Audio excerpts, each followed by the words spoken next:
오늘 이렇게 많이 나와 주셔서 감사합니다. 여러분에게 한번 물어보겠습니다. 효자가 누구입니까?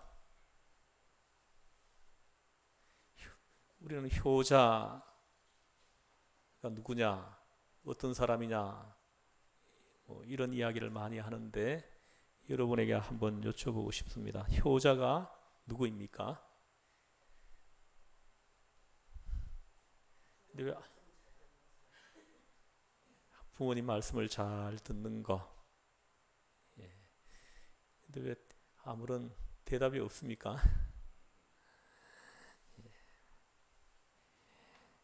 효자가 누구이겠습니까?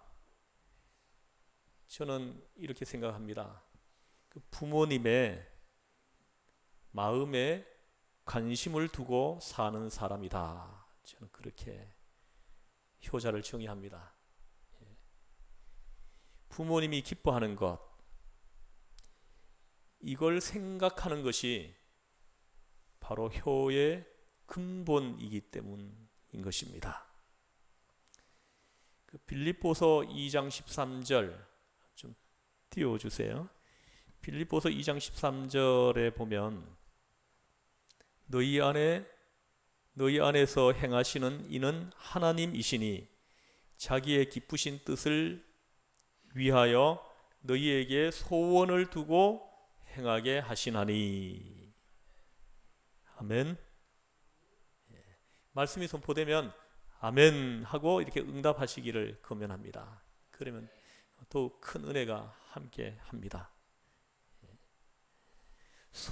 너희에게 소원을 두고 행하게 하시나니. 저는 이 구절을 개인적으로 지극히 사랑합니다. 여기에는 하나님의 주도적 의지가 있는 것입니다. 어떤 의미입니까? 우리가 자식을 낳으면 그에게 소원을 두는 것과 똑같습니다. 아이가 이런 사람이 되어줬으면, 이런 사람으로 크고 이런 일을 해주었으면 하는 소원이 아이가 태어날 때부터 생기는 것입니다. 부모에게. 그렇지 않습니까? 부모 되어 보신 분들은 다 알고 있는 것 아니겠습니까?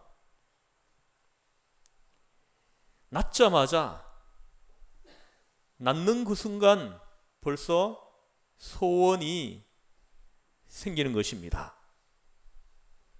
그렇게 되기를 간절히 바라고 부모는 기도하기 시작을 하는 것입니다. 기도하고 또 거기에 소원을 두고 또 그 방향으로 계속 수고하고 또 자녀를 키워갑니다. 소원을 두고 있는 그 방향을 바라보면서 이 아이가 그쪽을 바라보도록 기도하고 또 수고하고 또 지혜롭게 그쪽으로 이렇게 인도해 주는 것입니다. 마찬가지입니다. 하나님께서도 우리를 이 세상에 내시는 순간부터 우리에게 소원을 두시는 것입니다. 소원을 두고 행하게 하시나니. 나를 향해서 하나님이 소원을 가지신다는 거죠. 하나님이 바라시는 것이 있다는 거예요. 내가 어떤 길을 걸어가면 무슨 일을 하기를 소원하는 것이 있다는 것입니다. 사도 바울은 이것을 진작에 깨달았다는 것입니다. 참, 이 사도 바울은 복이 있는 사람이에요.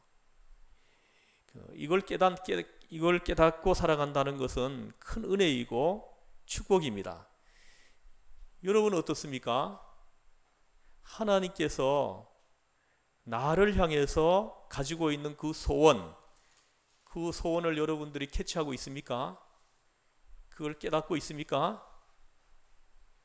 깨닫고 있는 분이라면 축복의 사람이에요.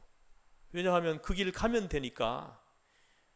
주께서 나를 향해서 가지고 있는 그 소원을 이루어 드리면 되니까. 그 소원을 이루어 드리기 위해서 공부도 하고, 그 소원을 이루어 드리기 위해서 직장도 들어가고 사업도 하고, 이렇게 되는 거죠. 그 사람은 삶의 목적이 분명한 거죠. 오직 하나님의 영광을 위해서, 내 인생을 통해서 하나님의 소원이 이루어지도록 삶의 목적이 분명한 것입니다. 그러니까 이런 사람들은 삶에 갈등이 없어요. 고민이 없습니다. 걸어가는 그 길이 분명하게 보이니까요.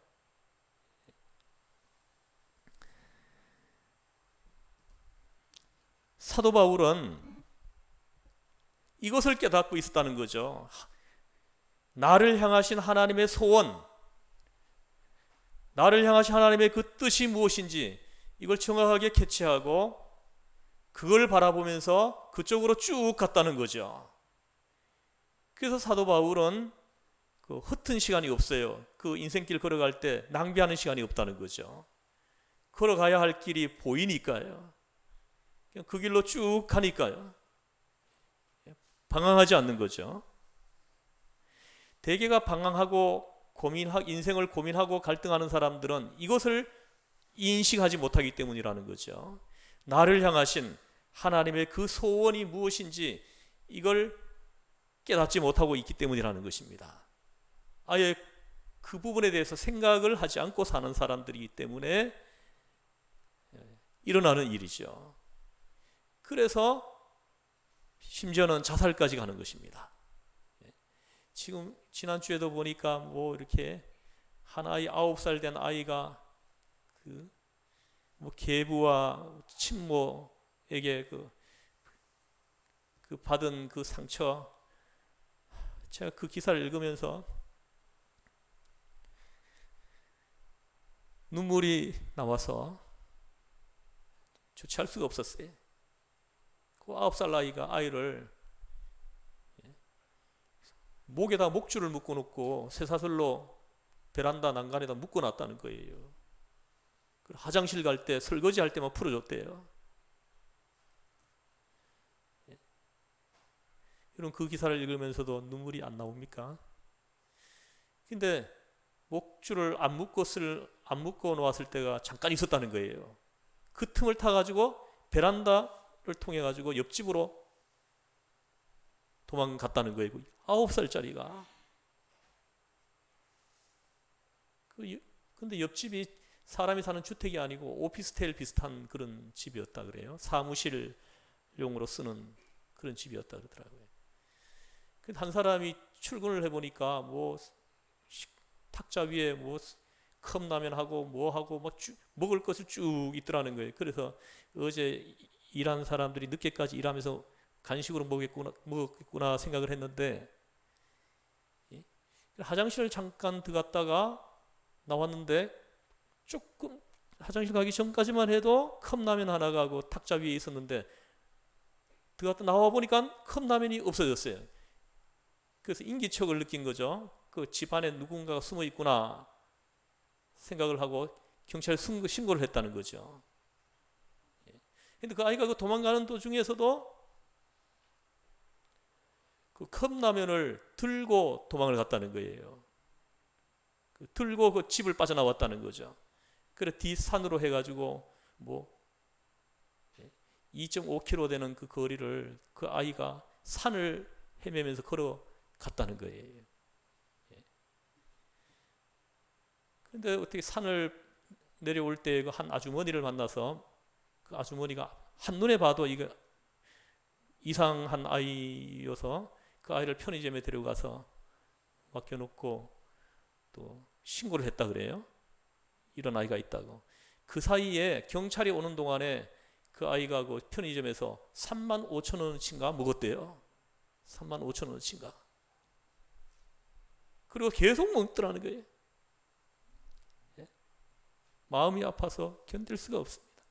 이 지문을 뭐 후라이팬에다 뜨거운 후라이팬에다가 뭐 지문 없앤다고 하면서 막 손을 찢어가지고는 했고 온몸에 상처투성이고 왜 세상이 자꾸 이렇게 강팍하게 바뀌는 것입니까? 그 근본을 찾아 들어가 보면은 오늘 본문 말씀에 해답이 있는 것입니다. 삶의 목적이 분명하지 않기 때문에 일어나는 일들이죠. 내가 뭘 해야 될지, 어디로 가야 할지, 이걸 사람들이 이 부분을 인식하지 못하는 거예요. 그러니까 되는 대로 사는 거죠.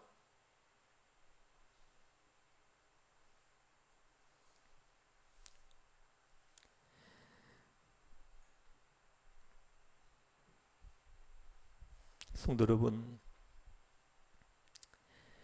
하나님의 뜻을 깊이 이해하고 그 뜻에 맞도록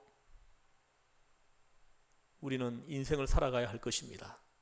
이 사도 바울은 나를 향하신 그 하나님의 소원을 파악하고 그 소원을 이루어 드리도록 평생을 수고하고 애쓴 사람이라는 거죠. 그래서 사도 바울이 축복의 사람이라는 것입니다. 하나님께도 소원이 있다는 것입니다. 나를 향해서 소원을 가지고 있다는 것입니다. 그러니까 하나님의 소원이 그냥 바람으로만 그치는 것이 아니고 그 방향으로 나를 이끌어 간다는 것입니다. 여러분 보십시오. 저는 초등학교 5학년 무렵에 목사가 되는 꿈을 주셨어요. 하나님이 그 꿈을 주셨다. 저는 그렇게 확신 있는 믿음을 가지고 있습니다. 근데 하나님이 나에게 소원을 둔 거죠. 소원을 두셨을 뿐만 아니라 하나님의 영이 나를 그쪽 방향으로 계속 끌고 가신 거예요.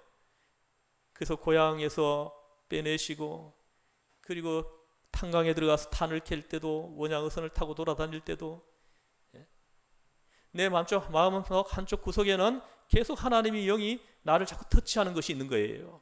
그래서 결국은 거기에서 나를 이끌어내셔가지고 신학대학으로 들어가게 하시고, 그리고 목사 안수를 받게 하고, 할렐루야. 나를 향해서 소원을 가지고 있을 뿐만 아니라 그 소원이 이루어지도록 하기 위해서 우리를 이끌어 간다는 거죠. 부모가 자식이 태어날 때부터 소원을 가집니다. 그 자식을 바라보면서 소원이 생기는 거죠. 그래서 부모가 그 자식을 바라보면서 가지고 있는 그 소원이 이루어지도록 하기 위해서 그쪽 방향을 바라보게 하고 이끌어가는 거하고, 그쪽으로 이렇게 이끌어주잖아요. 이끌어주는 거하고 똑같은 것입니다.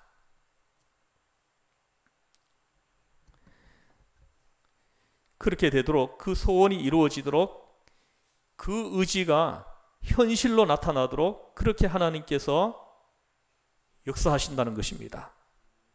우리가 미처 모르지만 하나님께서는 이미 나를 향해서 만들어 놓으신 시나리오가 있다는 것입니다. 나를 향해서 소원을 가지는 그 순간 하나님은 시나리오를 가지고 있어요. 나를 그 소원이 이루어지도록 하기 위해서 어떻게 하셔야 될지 그 시나리오를 가지고 있다는 거죠. 나를 향하신 하나님의 뜻, 이것을 파악하여 아는 것은 매우 매우 중요합니다. 이것이 이제 구체적인 현실로 나타나게 되는데, 그렇기 위해서 우리가 그 뜻을 먼저 헤아려야 하는 것입니다. 나를 향하신 하나님의 소원이 무엇인지 이것을 우리가 파악하기 위해서 우리는 그것을 헤아려야 한다는 것입니다. 오늘 본문에서 말씀합니다. 나를 향하신 하나님의 뜻을 확인합니다. 오늘 우리를 향하신 하나님의 뜻은 무엇입니까? 기뻐하라, 기도하라, 감사하라 입니다. 나를 향하신 하나님의 소원이 무엇이냐? 기뻐하는 거라는 거예요. 내가 기뻐하는 거라는 거예요. 내가 기도하는 것이라는 것입니다. 내가 감사하는 것이라는 거예요. 나를 향하신 하나님의 소원을 지금 여기서 나타내고 있는 거예요. 요한 3서 1장 4절 이 말씀도 좀 띄워주셔요. 요한 3서 1장 4절에 보면 이렇게 말씀합니다. 내가 내 자녀들이 진리 안에서 행한다 함을 듣는 것보다 더 즐거움이 없도다. 할렐루야. 여러분, 자녀를 향한 부모의 뜻이 무엇입니까? 무엇인 것 같습니까? 부모의 기쁨이 무엇입니까? 무엇이겠습니까? 부모님들께 한번 여쭤보겠습니다. 무엇입니까? 자녀들이 행복하게 사는 것입니다. 자녀를 향한 부모의 소원은 자녀들이 행복하게 사는 거예요. 제가 전에 결혼 주례를 할 때 그 신랑 신부에게 해준 말이 있습니다. 두 사람이 행복하게 살면 그것이 바로 부모님께 효도하는 것이다. 부모님의 소원을 이루어 드리는 것이다. 근데 요즘 이 자녀들이 보면은 부모들이 나를 향해서 가지고 있는 그 소원이 무엇인지를 제대로 몰라요. 그래서 부모가 원하는 걸 해드리지 않고 부모가 원하지도 않는 걸 자꾸 하는 거예요. 뭐 효도 관광 막 시켜드리려고 하는데 효도 관광 시켜드리면 효도하는 걸로 생각을 합니다. 그렇게 해준다고 부모가 기쁜 거 아닙니다. 그냥 행복하게 살아주는 거예요. 자녀가 행복하게 살면 부모는 기뻐하는 거예요. 부모는 그냥 행복한 거예요.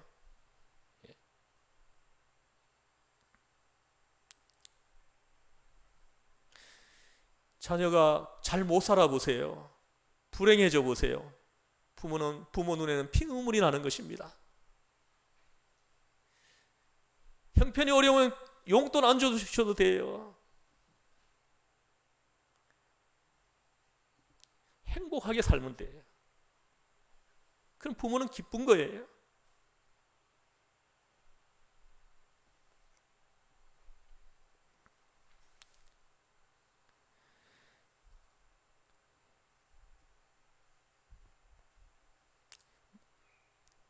자녀들이 행복하게 살면 저 앞에 앉아있는 부모님들께 기쁨을 드리는 것이고 또 보람을 드리는 것이고 심지어는 부모가 이렇게 생각을 하게 합니다.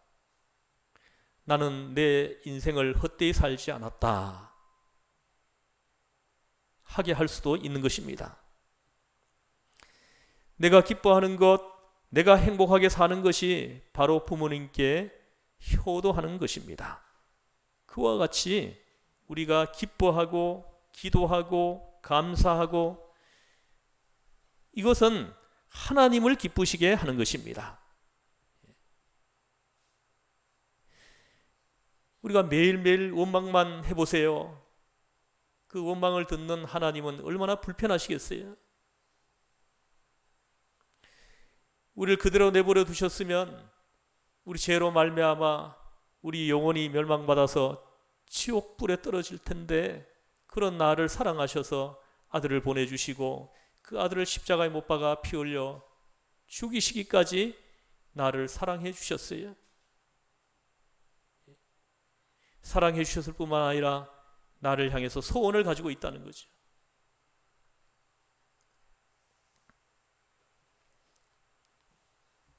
우리는 때때로 부자가 되기를 원합니다. 성공도 바랍니다. 명예도 바랍니다. 그러나 하나님께서는 그렇지 않습니다. 그런 외적인 것을 하나님께서 기뻐하시는 것이 아닙니다. 우리를 향하신 하나님의 소원은 무엇입니까? 먼저 기뻐하라입니다. 기뻐하는 거예요. 기뻐하는 거. 우리가 기뻐하는 게 하나님의 소원입니다. 그런데 여기에 보니까 기뻐하라 하시면서 앞에다가 멘트를 붙여놨어요. 항상 기뻐하라 이렇게 말씀합니다. 이건 무슨 말씀입니까? 기쁜 일이 생길 때만 기뻐하라는 것이 아니죠. 항상 기뻐하는 거예요. 어떤 환경에서도, 장애물이 있어도,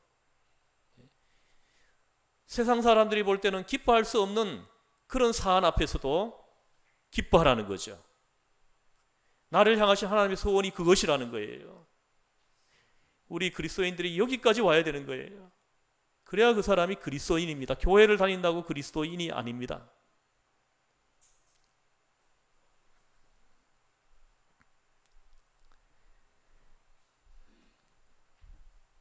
그리스도인의 기쁨은 환경을 초월합니다. 이게 항상이에요. 항상이라는 이 단어에 들어있는 의미입니다. 이러면 기쁘고 저러면 슬프고 이런 기쁨으로는 안 되는 것입니다. 그리스도인의 기쁨은 절대적인 것입니다. 항상입니다. 하나님의 뜻은 우리가 절대적 기쁨을 가지고 살아가기를 소원하고 있다는 거죠.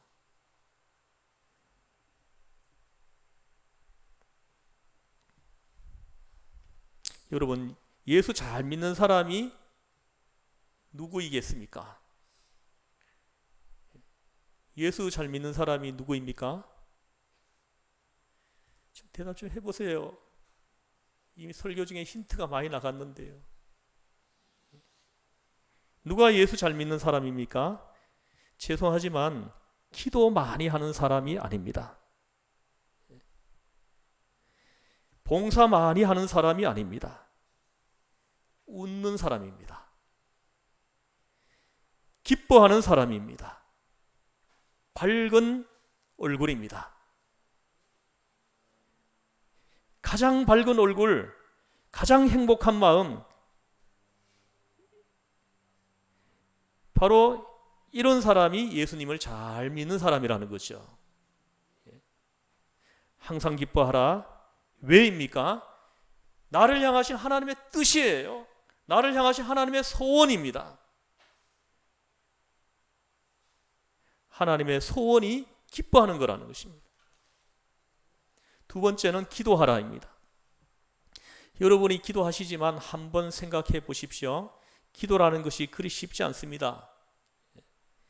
기도하는 것이 얼마나 어려운지 모릅니다. 그런데 보십시오. 오늘 여기 기도하라고 하는데 앞에 또 멘트가 붙어 있어요. 쉬지 말고라는 거죠. 쉬지 말고 기도하라 이렇게 말씀합니다. 이건 무슨 말씀이에요? 항상 계속해서 기도하는 거죠. 길 갈 때도 하고 잠잘 때도 하고, 어디에 있든지 틈만 나면 기도하는 거죠. 이것이 나를 향하신 하나님의 소원이라는 거예요. 뜻이라는 것입니다. 오남매를 낳고 어머니가 세상을 떠났습니다. 그 계모가 왔어요. 계모가 아무리 잘하려고 해도 이 전처 자식들이 어머니라고 불러주지를 않습니다. 그래서 한 번은 아버지가 가족 회의를 소집했습니다. 거기에서 결정을 했어요. 오늘부터는 모든 용돈은 어머니를 통해서 지급된다.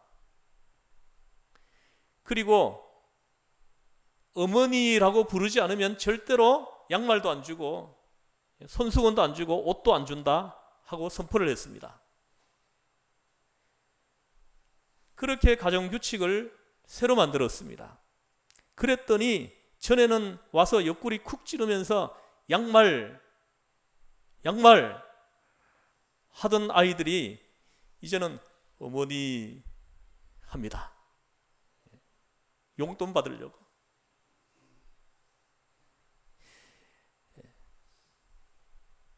여러분, 이렇게 불러주길 바라는 거예요. 불러주길 바라는 거죠. 우리 하나님 아버지께서도 주의 백성들이 기도하길 바란다는 겁니다. 아버지 하고 부르기를 바라신다는 거죠. 그래서 우리는 길 갈 때도 아버지, 제가 지금 어디 갑니다. 친구한테 얘기하듯이, 내 아빠한테 얘기하듯이 얘기하는 거죠. 하나님께서는 우리가 계속 기도하기를 소원하신다는 거예요. 여러분, 기도하지 않으면 마귀가 여러분들을 빼앗아 갑니다. 여러분 마음을 자꾸 다른 것들이 들어오게 해요. 그래서 우리는 계속 기도해야 마귀에게 틈을 주지 않는 것입니다. 자꾸 다른 마음이 들어옵니다. 기도하지 않으면. 쉬지 말고 기도하기를 원하십니다. 여러분, 잊지 마십시오. 어떤 일에도 기도를 쉬어서는 안 되는 것입니다. 여러분, 아쉬울 것만 가지고 교회에 와서 기도하지 마십시오. 죽을 지경이 된 다음에만 기도하지 마십시오. 교회 와서 기도할 때 소리 지르고 철회하고 금식하고 몸부림치는 사람들, 모르긴 몰라도 쉬지 않고 기도하지 않는 사람일 가능성이 매우 높습니다. 늘 기도해서 기도의 맥이 이어지고 기도의 호흡이 이어지는 사람은 그렇게 아니해도 됩니다. 그저 여기 와서 하나님 아버지 하고 입을 열기만 하면 우리 하나님 아버지께서는 오냐 너가 원하는 거 내가 안다 하시는 것입니다. 이렇게 하나님과 나 사이에 이 교감이 늘 있어야 한다는 것입니다. 이 교감이 어떻게 이루어지냐? 기도를 통해서 이루어진다는 거예요. 우리가 늘 아버지, 차를 운전해 갈 때도, 오토바이를 타고 갈 때, 우리 이 집사님 오토바이 타고 가실 때도 아버지, 교감이 이루어지는 거예요. 기도할 때 이 교감이 일어나는 것입니다. 그럴 때 내 현실에서는 은혜가 임하는 것입니다. 그런데 생전 기도 안 하다가 일이 터지니 와서 기도하니 벌써 마음에 응답이 없는 것입니다. 답답한 것입니다. 그러니 몸부림을 치고 좀 이렇게 심하게 말하면 발광을 하는 것입니다. 요즘 보면은 막 발광하는 사람들이 많아요.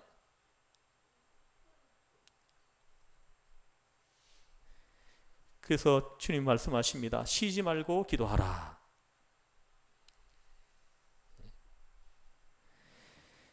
그리고 또 하나는 범사에 감사하라 하십니다. 이 감사하다는 말, 여러분, 이 감사의 이 말 속에는요 축복의 비밀이 들어있어요. 여러분 감사해 보세요. 여러분 인생이 어떻게 바뀌는지, 여러분 인생에서 많은 기적을 체험하게 될 것입니다. 사실은 오늘 이 우리를 향하신 하나님의 이 소원 속에는 축복의 비결이 들어있는 거예요. 우리가 항상 기뻐하고 쉬지 말고 기도하고 우리가 범사에 감사하는 이런 사람들의 그 생활 속에는요 하나님의 은혜가 임합니다. 하나님의 영이 그와 함께해요. 임마누엘 한다는 것입니다. 그래서 그에게 축복이 임하는 거예요. 축복의 비밀이 여기 들어있는 거예요. 여러분 한번 해보세요.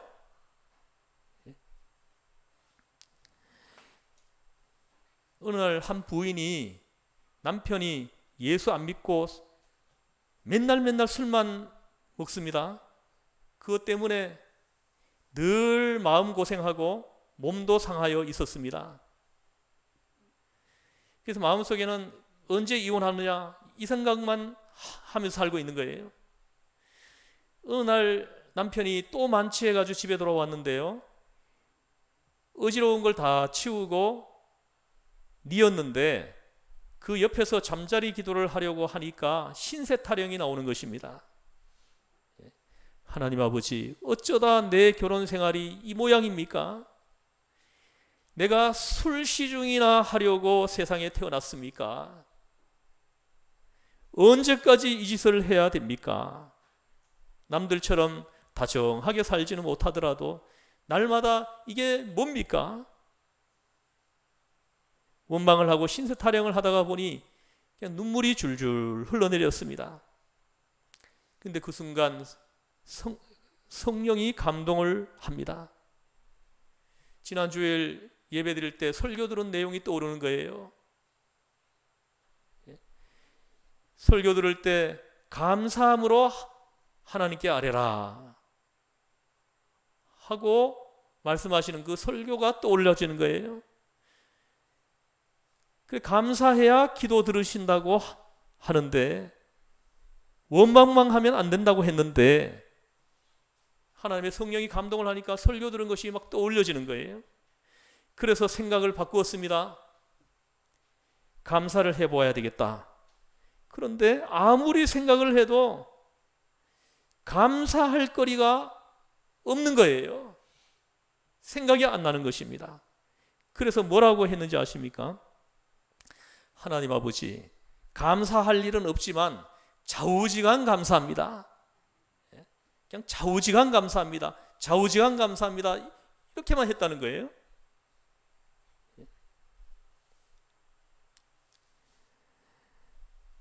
그 순간 성령께서 그를 강하게 터치했어요. 만져주셨습니다. 그러니까 감사할 내용들이 떠오르는데, 너가 저 술 주정뱅이 남편이라도 있는 것이 너 가부 되는 것보다 낫지 않느냐? 너 가부 아닌 거 감사하라는 거죠. 그거는 가부 아닌 거 감사합니다 하고 막 감사를 했다는 거예요. 또 지금 저 술을 먹고 맨날 들어와 가지고 저렇게 뭐 가장 노릇도 못하지만은 저러다가 사람이 될런지 어떻게 아느냐? 그 소망이 생기니까 또 감사가 나오는 거예요. 사람은 순식간에 바뀔 수 있어요. 자기도 모르게 감사가 나오는 거예요. 소망이 생기는, 소원이 생기는 거예요. 남편이 바뀌는 소원이 생기는 거예요. 또 생각이 나는데 저렇게 비틀거리는데도 집을 잘 찾아오는 게 너무나 신통한 거예요. 또 그걸 감사하는 거예요. 감사했어요. 저렇게 술을 마시면서도 건강을 지키는 게 또 감사한 것입니다. 또 특별히 감사한 것은 주일날 집을 봐주니까 또 얼마나 감사해요.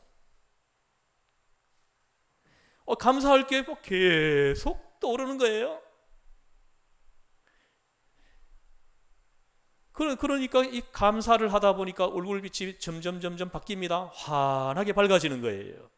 얼굴이 따뜻해지는 것입니다. 그 순간 남편이 눈을 떴어요. 근데 아내가 희죽 웃고 있는 거예요.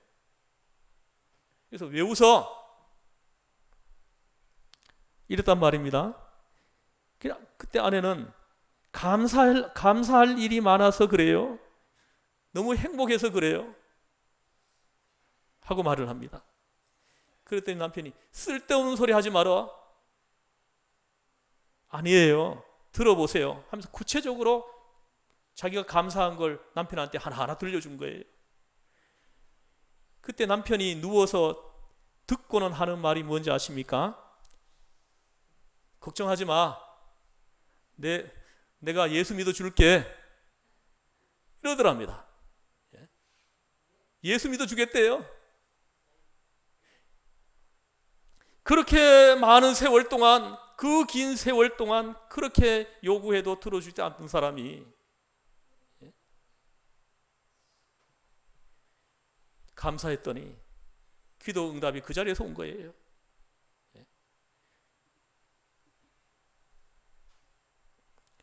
감사에는 축복이 있습니다. 한번 따라해 보십시오. 항상 기뻐하라. 쉬지 말고 기도하라. 범사에 감사하라. 이는 너희를 향하신 하나님의 뜻이니라. 기도하겠습니다. 하나님 아버지, 기뻐하라 하셨는데 항상 기뻐하라 하셨습니다. 이것이 우리를 향하신 하나님의 소원입니다. 기도하라 하시면서 쉬지 말고 기도하라 하십니다. 이것이 우리를 향하신 하나님의 소원이라고 말씀하십니다. 감사하라 하시면서 범사에 감사하라. 실패해도 감사, 성공해도 감사, 병들어도 감사, 건강해도 감사하다.